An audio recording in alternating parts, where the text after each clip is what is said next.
Hello and welcome back to Make It Stick. Jumping into Anki. We've got 2 flashcards. What do we got? What are the 5 sections of chapter 1? What are the 3 subsections of one of the sections? Holy cow, dude. Man. I remember maybe learning is misunderstood, the takeaway. Or people misunderstand learning. Claims we make in this book. The takeaway. I remember those. What else we got? I think one of the subsections is learning. People misunderstand learning. That's one of the subsections, right?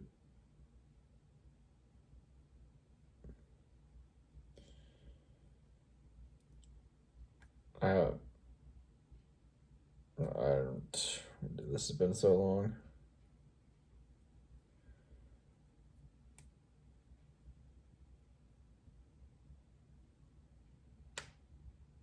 What the research says.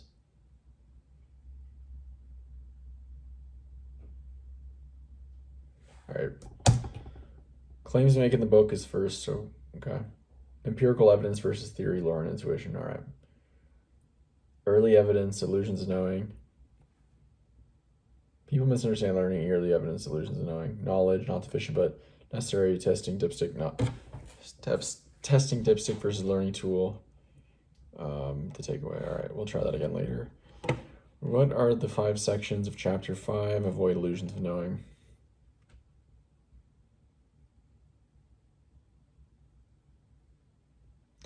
Avoid illusions of knowing. The 2 systems of knowing.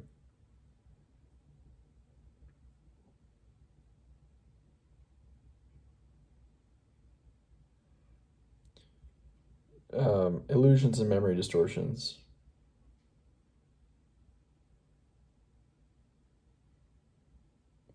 Or the last one's tools for calibrating, tools and habits for calibrating your judgment.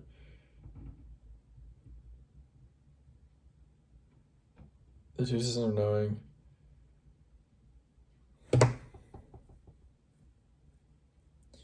We just said it. The 2 systems of knowing. Memories, or illusions, memory distortions. Mental models, unskilled and unaware of it. And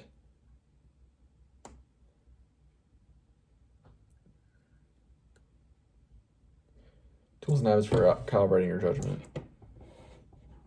Wow. Somehow we did that one. All right. What did we learn yesterday? Right. We started off, I think, with the section of in brain training, and this section was attempting to answer the question of, can brain training improve fluid intelligence, right? Because we know we can improve crystallized intelligence, but can we improve fluid intelligence as an adult? All right. So one of the big determinants of fluid intelligence is your working memory capacity.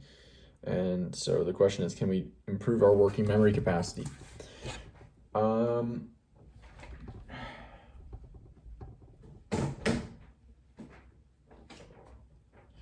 we improve our working memory capacity? So a Swiss study in 2008 aimed to answer that question. And what that study found was that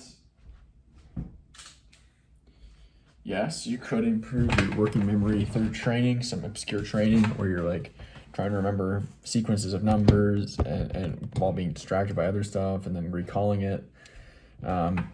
This showed to improve fluid intelligence and working memory capacity. But since then, that study has not been able to be replicated, and according to what I have found and what the book claimed, there has not been shown much to have. There's not been really shown anything that can improve fluid intelligence in adulthood definitively. Okay. So what they found about this Swiss study also is when they tried to replicate it, they didn't find an increase in fluid intelligence, but what they did find was people were more confident that they were smarter, which may be beneficial if it leads to them being more persistent in problem solving. So maybe. What else? So the next rest of the chapter, since we don't have any definitive evidence of improving fluid intelligence in adults. How do we get the most out of our current fluid intelligence? What we've got? How do we make the most of it? And that's what the rest of this chapter is about. And that is growth mindset, deliberate practice, and constructing memory cues. Okay. There's something else about that study, right? What they think they found is essentially, since trying to replicate that, it looks like through these obscure training tasks, you can actually improve your ability in that area. So there's multiple ways to test fluid intelligence, and so you can train specific aspects or specific tests to improve those tests. But it doesn't seem that these trainings were generally applicable to fluid intelligence altogether. It was more like one aspect or one way of trying to test fluid intelligence. If we train that, it doesn't seem to improve the other areas and other ways of testing fluid intelligence. So rather than improving working memory capacity, it seems to be just training those specific skills. Okay. So they kind of make an analogy that brain is not like a muscle where you can just train it and it will make the whole thing stronger.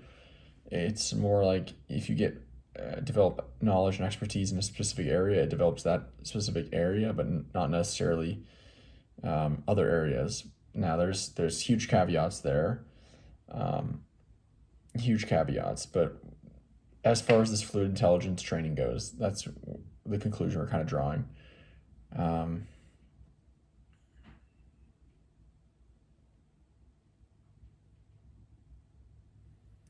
I think that's most of the main ideas.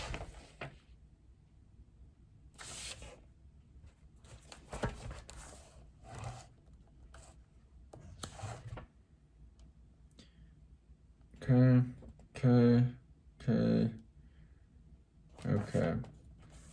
All right. Okay.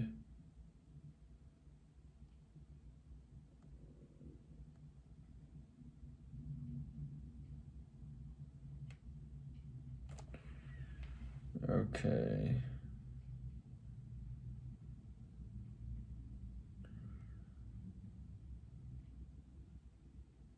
All right. That was everything. I thought I was forgetting something, but it looks like we got everything I was trying to recall.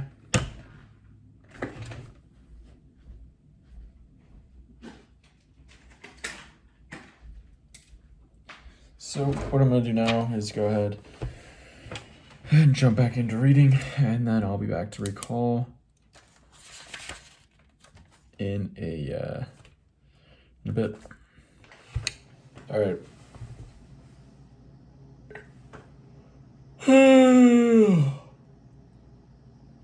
We just about finished the section on growth mindset. So this is Carol Dweck's research largely. I'm pretty familiar with it, but I'll go ahead and recall the main points. So growth mindset really growth and fixed mindset. Really the essence of the research, it all boils down to one's beliefs about one's intelligence and abilities. Does one believe that intelligence and abilities can be improved, or does one believe that intelligence and abilities are kind of natural? They're not able to change them. They're just born with them, or they're not. And that leads to massive differences in behaviors, thoughts, and outcomes in life. In a growth mindset, one believes that intelligence and abilities can be improved through one's own effort and strategy, as well as the guidance of others, such as teachers.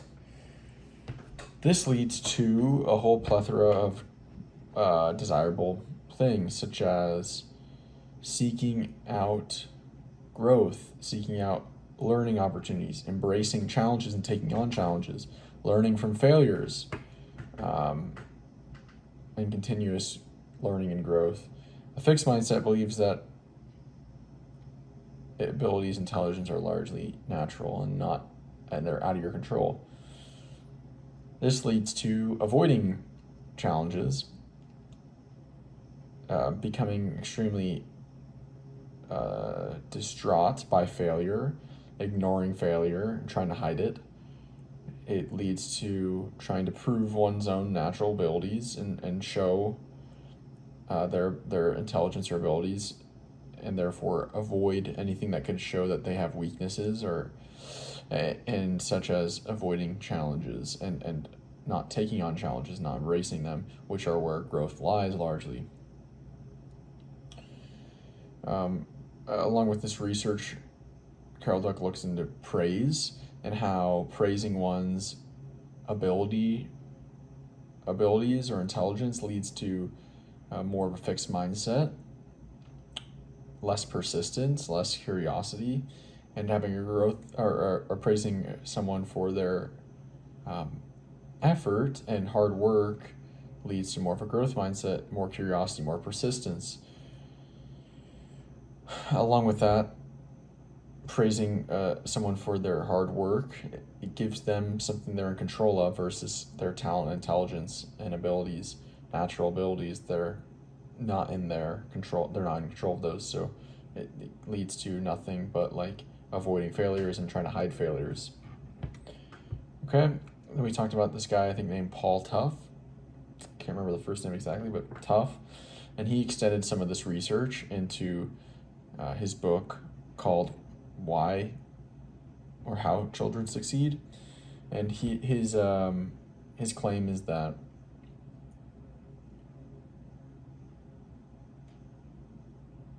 success of children largely comes down to their exposure to adversity in development, as well as overcoming adversity on their own or largely on their own. So not just facing challenges, but also not having challenges, and also when you do have challenges, being able to figure out and learn how to overcome them rather than being sheltered or someone else will solve them for you.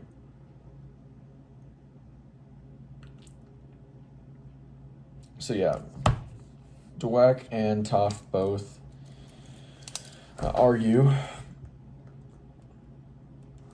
Dweck and Tough both claim that success is less about intelligence, let's say natural abilities and intelligence, about natural abilities and intelligence, and more about grit, persistence, and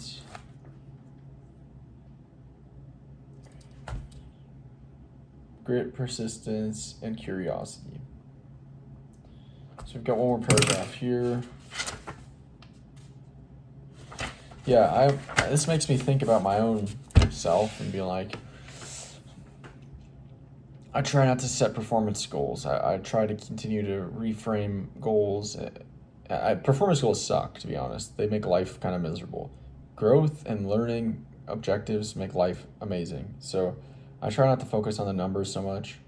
I try not to focus so much on completing a book, which it's hard. You can fall into. You're like, I just want to finish this. I want to finish it. As well as grades in school, number of uploads on YouTube, amount of money the business is bringing in. The stuff's okay, and maybe in very moderation and awareness.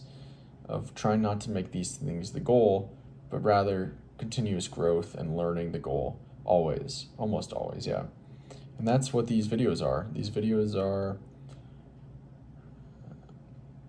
they are me learning and expressing my learning goals, not focused on the number of views, not focused on the number of subscribers, but rather this is an expression of, continuous learning goals.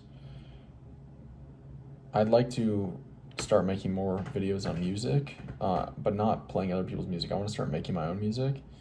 And so maybe I'll start doing that once a week or something, make a new song once a week, because I don't want to stack on another video daily right now. I would make a song every day, but as it is, we are stacked up with content. So yeah, that's it for today. Talk to you tomorrow. See ya.